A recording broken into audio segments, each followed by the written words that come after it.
What's going on, guys? I'm Chris, and this is Regular Guy Training. So today we're going to talk about the BRN-4, and because there's a lot of information that I really do need to cover here, I'm not going to do the following two things. The first would be bring up any of the HK416's history, considering this isn't an HK416. Number one, this is merely an action type revolving around the 416 that is allowed to exist simply because a patent expired. What I'm also not going to do is sit here and stare at all of the individual things that are bolted onto my rifle and talk about each one of them as if they are relevant to the review, because what I am not is a whole bunch of people that really have no idea how to evaluate equipment, do very little shooting with the product in question, and then desperately try to pad out the length of their video because they have no idea what they're friggin' talking about. And yes, I looked around. There's basically two videos on YouTube that talk about the BRN-4 that are worth even a few seconds of your time, let alone the total runtime of the videos that are in question.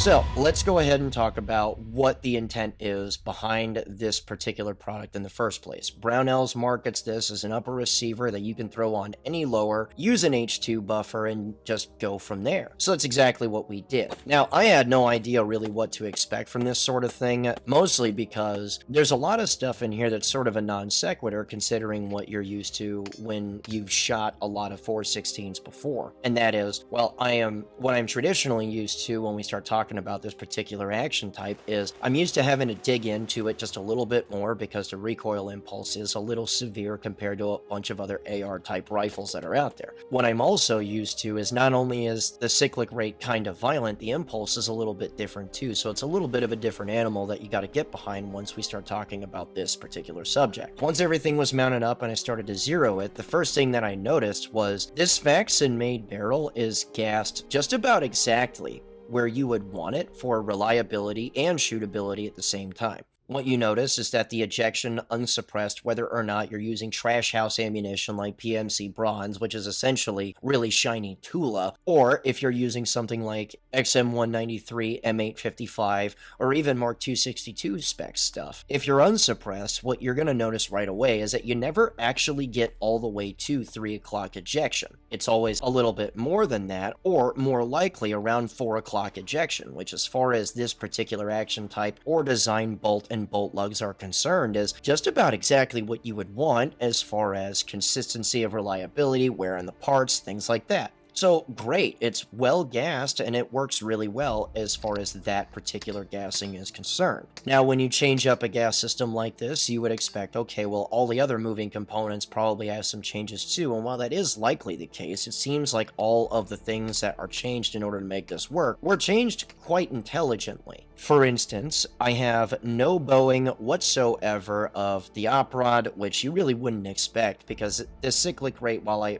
obviously haven't timed it out from frames per second yet, and maybe my editor will do this or not, I'm not sure, but it seems to be cycling around 800, 850 rounds per minute, which is, as far as bolt speeds go, pretty close to like rifle or mid-length gassed guns, which is very interesting to me, considering if I have to describe the impulse to folks, while I won't say that the recoil impulse that you feel is the same or superior to, for instance, a mid-length gassed AR with, for instance, a 14.5 or 13.7 inch barrel on it. While it isn't equal or superior to this, what I will say though is that it is very much comparable to that particular barrel length and gas system with the same muzzle device. For instance, a flash suppressor on a mid-length rifle that I've used plenty of is just a little bit more shootable than this in a BRN-4 with that same flash suppressor mounted to it, which is frankly really surprising because you're not expecting a rifle this short with this particular type of action to cycle this smooth,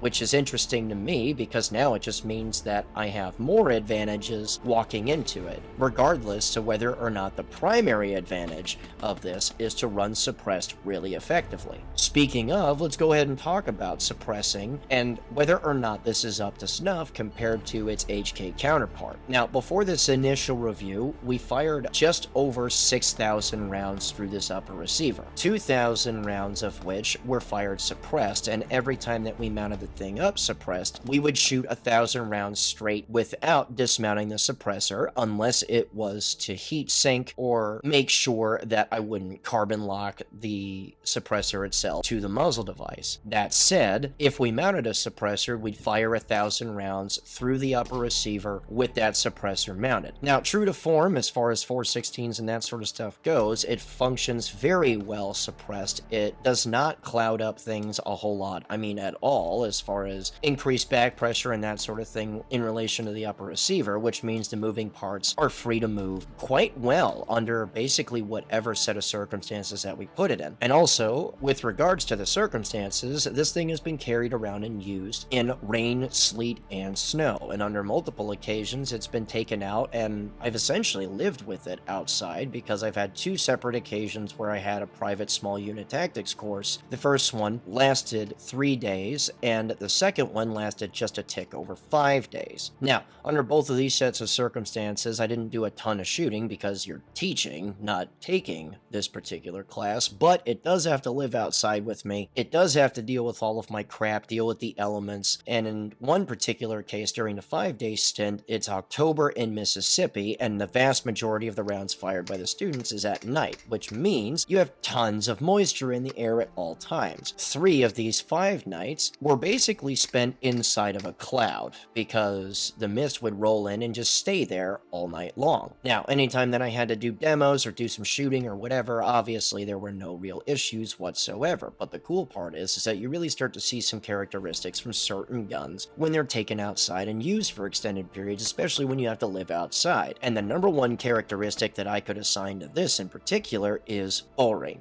There's nothing to report of any real note as far as its performance other than the fact that it just did what it was supposed to. In addition to this, while we're still talking about wear and its performance and how well it did, the bolt carrier group and bolt have very even wear across the board. As you can see here, as well as the rest of its moving components, there's very even wear across the board. As previously stated, the op rod isn't bent, the gas rings on the piston aren't absolutely eviscerated. You see very clean, very even wear on the bolt itself without any crazy gnarling or any cracks or anything like that. And the bolt carrier itself is very evenly worn. A concern that a lot of people seem to have, even after the rear of the bolt carrier was enlarged to prevent this, is carrier tilt on 416 style actions, and this includes the HK 416, which basically doesn't really have these issues whatsoever because increasing the back of the bolt carrier essentially completely eliminates carrier tilt.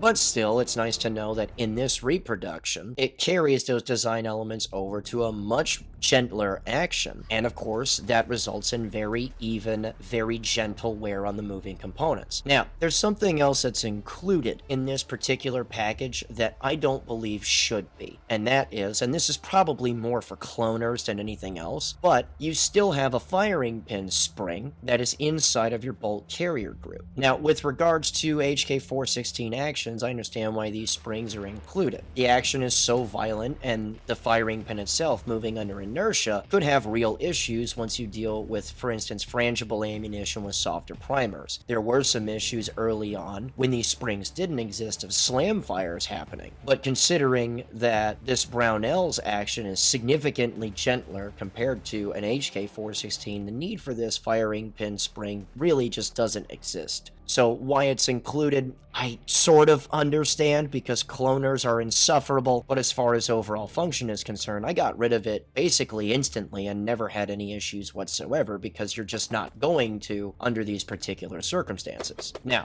as far as reliability and wear and all that stuff is concerned, as previously stated, or at least implied, it did just fine. There's nothing to really report one way or the other, and yeah, I've had a couple of stoppages here and there, but that's all really due to the fact that I use truckloads of garbage house ammunition like PMC bronze, which is essentially really shiny Tula. But speaking of which, we can also talk about more of the barrel's performance with regards to its accuracy. Now, I will say, suppressed or unsuppressed, it's very consistent. There's very little shift between suppressed and unsuppressed, and while part of this has to do with the fact that we're using an RC2, the other part of it has to do with the build quality of the barrel itself. Now, similar to a 416 or an HK 416, basically all of the really good design advantages of an HK 416 were carried over to this reproduction, in that the upper receiver itself extends how much threading is available to the barrel nut, which itself is also enlarged. This helps out in the accuracy department, or at least the consistency department, in the fact that there's just a little bit more contact between those two sets of surfaces. Which leads us to the gas block of this particular setup. Now, unlike the A5, which has a suppressed and unsuppressed setting, this is an auto-regulating type of gas block in that it takes what it needs and then shunts the rest of the unneeded gas forward. Not a particularly complex type setup, and for some, they may turn their nose up at this, but because the upper itself is gassed specifically and properly for H2 buffers, the cool part about this is that it does exactly what it should for the individual user. In addition to this, it also provides a couple of good advantages for that individual shooter. Number one, anytime that you suppressed a rifle, basically anything excess that would be getting into your face and eyes is shunted forward, giving you basically no real negative consequence with anything related to back pressure. In addition to this, there are some gas blocks of this type of variety that for some reason will throw out a lot of extra sparks forward of the gun, which doesn't exactly help you during twilight hours when you're trying to use a flash suppressor or suppressor or whatever, because now I have excess sparks flying out the front end of this gun. Because the system isn't heavily overgassed, the cool part about this is that I don't actually get these things out the front end of the rifle. Anytime that you would detect sparks coming out the front end of the gun is anytime that you would have peer adversary with night vision, so even if you're suppressed, you're going to pick this up anyway. So I believe that this particular variety of gas block and venting style was a wise choice. In addition to this, the gas block is still indexing itself into the barrel, which is a really nice touch because you just don't have to worry about things being crooked ever. And the handguard indexes itself into the upper receiver, so it's all a package that mates up quite nicely without any real difficulty whatsoever, and as far as replacement parts are concerned, make things all real easy. A change that was made though to the gas block that's a little bit different from the HK counterpart is we're using different pins compared to an HK counterpart, which makes sense. It's cheaper to use A, and 2, having to use a hardier system on a gas block like this is frankly unneeded when, comparatively speaking, the stressors on things like your gas block and all of your moving components are significantly less. This works, and as far as changing out your gas block and that sort of thing is concerned,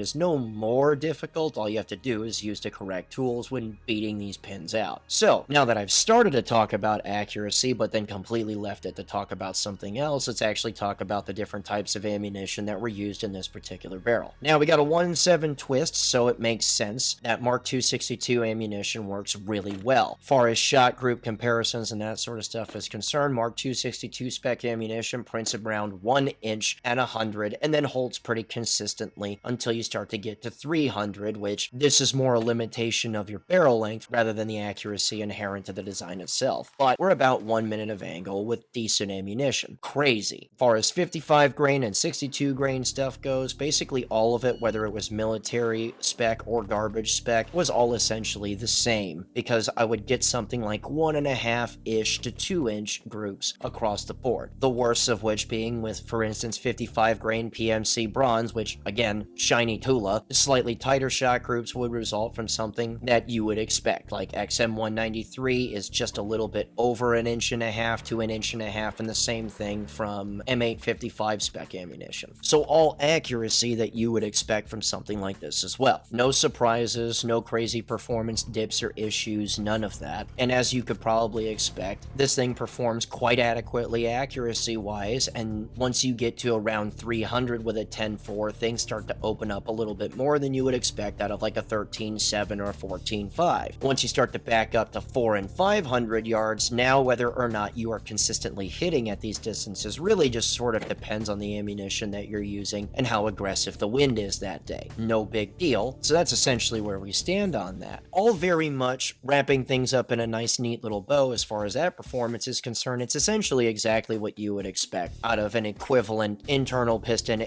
AR that is decent in quality across the board. Is it a standout? Not really. No, it performs just fine, but it's also not bottom shelf stuff either. Now, with regards to whether or not this thing actually mates up to regular AR lowers, yeah, it does. The only issue that I really had as far as fitting is concerned more has to do with the handguard that I chose than anything else. The old Geisley handguards with the screw-in panels rather than M-lock, which that's exactly what this is, happen to fit a little bit tighter over the barrel nut itself, and also happen to be just a little bit larger than you would expect, making your front pin fitting a little bit tighter than you would want, generally speaking. All this really means is it's a little bit harder to get my front pin out, and I have to use a little bit more force to get my handguard off. Is that a big deal? No, but it is something that I've noticed. Compatibility-wise, with regular internal piston ARs, there was one little thing that I noticed that may make or break some folks, although I suspect it won't for most people, and that is magazine related. Now, 416 designs in and of themselves elevate things ever so slightly with regards to the upper receiver. Now, this isn't just the very top of your upper receiver is concerned to accommodate all of the moving components required to make this function. What this also has to deal with is your barrel extension, in that it's slightly, very slightly elevated a little bit higher than it normally would be when you compare it to a legacy type AR design. Now, is this an issue as far as magazine compatibility is concerned? Generally, really no, but there are some magazine types, or rather followers, that won't work too terribly well. So let's go ahead and talk about that. Now, if you have the older green style followers or the first attempt at anti-tilt followers for AR magazines, this actually isn't going to work for you. Now, unlike basically every modern magazine today, before the Magpul followers came out, which slightly elevates the ammunition being fed into the barrel extensions, the older stuff, in other words, the green follower stuff, or a lot of the first attempts at anti-tilt followers for M4 magazines is concerned, these magazines, however, feed slightly lower. Now, with regular ARs, this isn't much of a big deal at all, because obviously this feeds, although slightly less reliably. And by the way, one of the reasons that the Army changed their magazines completely was because once you used M855A1 in conjunction with these older magazines, it would actually start to eat barrel extensions, which is why the new magazine even exists. But that said, if you are going to try and use these older followered magazines, or older followers in general, with the BRN-4, it's straight up not going to feed at all. Now, does this matter in the grand scheme of things? I would say generally not, because basically any GI magazine that you try to pick up these days has Magpul gray followers in it in the first place. And then, of course,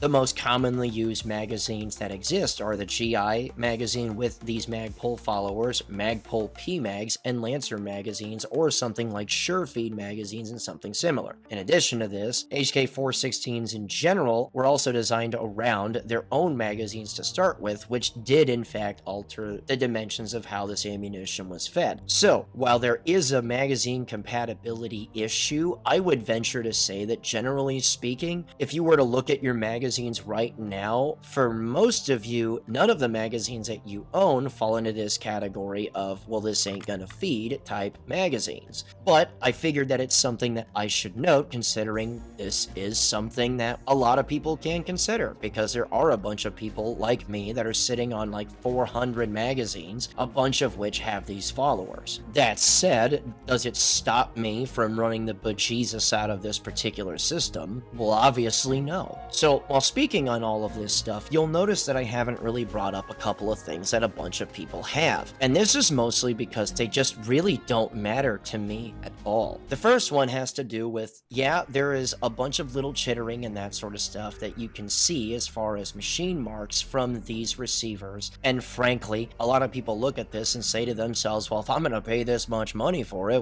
look, I'm just gonna say it, none of that actually matters. And the only people that are saying this sort of thing are the same type of folks that are fanboys of HK416s in the first place. In other words, these are the most insufferably smarmy people I've ever heard of in my life, that look at cloning as if it's a major league sport and will do anything in their power to look at a reproduction of something that they look at as holy and try and tear it down as much as possible, even if the performance of this reproduction really does challenge whether or not a legit HK416 is even viable in the first place at this point, but I'll revisit that in just a second. But still, a bunch of little chittering marks that don't actually harm the function of the overall product is not noteworthy, and we shouldn't spend a bunch of time on it, because frankly, this sort of stuff is completely useless in a discussion on whether or not a product works and could be viable for something like individual self-defense. In addition to this, you'll notice that I haven't really mentioned this thing's weight, and that's mostly because it's not that much heavier than a legacy type gun in the first place. And in addition to that, maybe this is just my early army career where I carried around light machine guns a lot talking for me, but frankly, the extra pound-ish that this thing has in this barrel length compared to a legacy AR with the same barrel length doesn't really bother me at all, because as you can see, there's a magnifier and a ready mag on board this in the first place. If I was bothered or tremendously hindered by this sort of thing, I would have mentioned it, but it's not that big of a deal, and frankly, I'm tired of people pretending like it is. So for those that insist on this being some sort of issue or driving factor as to whether or not you should pick it up, I really do believe that, frankly, I don't really care if you hike every once in a while or camp every once in a while with your equipment. You really need to get over yourself. The extra pound is not a problem, and you shouldn't pretend like it is, because all it really is at this point is an extra talking point used to pad the length of your video. So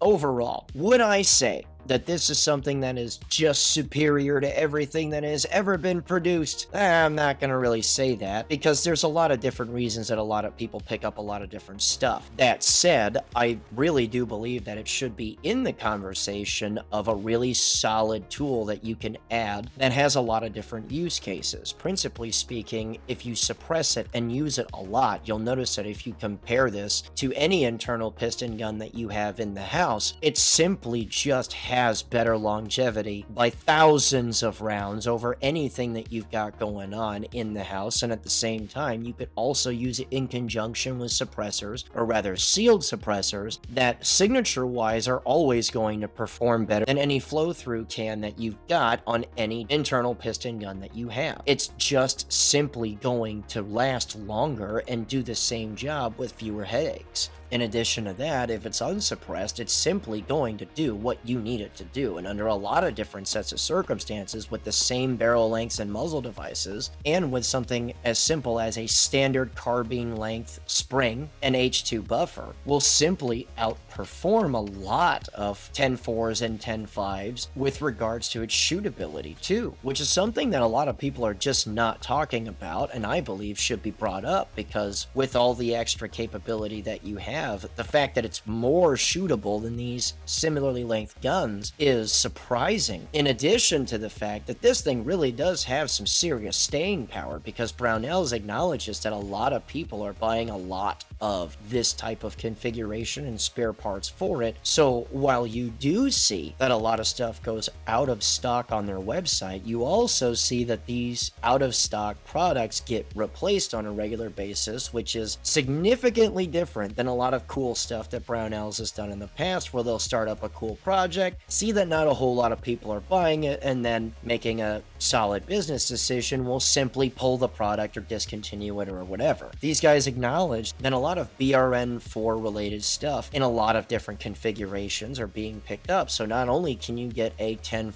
13-7, 14-5, and 16-inch length barrel, you can also get the appropriate gas blocks, a lot of different spare parts as far as op rods, pistons, and bolts, and you can continue to do so under different types of barrel profiles, different types of coatings, as far as whether or not you want chrome lined or not chrome lined, or medium profile or heavy profile, and sort of mix and match what it is that you want, in conjunction with the fact that there's a lot of different handguard options that are out there as well. And considering the fact that I'm not the only person that's acknowledged that this thing is a really solid performer, I think that this thing really does have some legs as to whether or not it's going to stick around for long periods of time. I know I bought a whole bunch of spare parts that, by the way, do very well as far as performance is concerned. So the fact that this even exists and the fact that there is an affordable way to construct a solid firearm out of this is really something that I believe is notable. Because mine isn't the only one that's done well. I've seen in person more than a few configurations of this come out to class and do very well. I know of at least 3 different examples of people that I personally know that have been running them for quite some time and have the same thing to report. It's exactly what we wanted. It's boringly reliable in a package that has a bunch of little stuff that's frankly really attractive to someone that wants to run a particular type rifle for long term. Because as previously stated, the threading for your receiver that extends a little bit further to an enlarged barrel nut that mates up quite nice and tight to a solid handguard that indexes itself into the upper receiver, and then everything is clamped together with a substantial screw that holds the handguard in place in conjunction with a gas block that indexes itself into place and then is pinned twice into position, is attractive to lots of people that want to run a gun long term. So the fact that this is all racked up into a frankly not all that expensive package with solid handguard options and everything else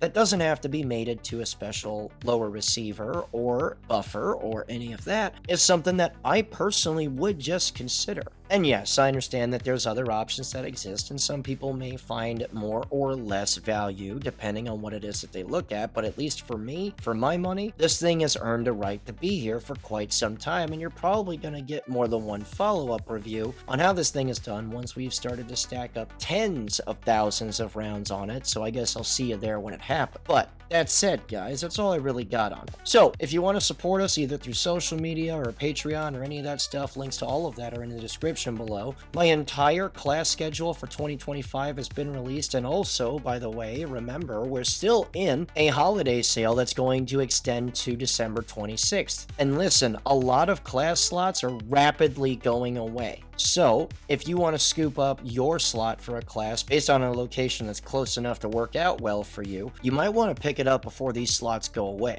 In addition to that, if you want to support us through Patreon and that sort of thing, again, link for that is in the description below. And if you want to come out to a ton of training without having to spend full price on it every single time, what you can do is sign up to our $41 a month Patreon program that gets you slotted for as many classes as you want, provided that it's not a logistically challenging course like a private course for rather obvious reasons, or a soft skin vehicle class for rather obvious reasons. And if you don't want to do the monthly thing, you can whip a little super thanks at us. And if you don't want to do any of that, but if you found the information in the video compelling or at least entertaining, you can subscribe to this YouTube channel, as well as hit the little notification bell, as well as adding a like and a comment to appease the various machine gods in the algorithm that boost our ratings every time that we get a significant amount of interaction on a video that we release. So now that I've plugged plenty of this stuff, I guess I'll go ahead and take off here. So remember, a regular guy's firearm is the last defense against tyranny.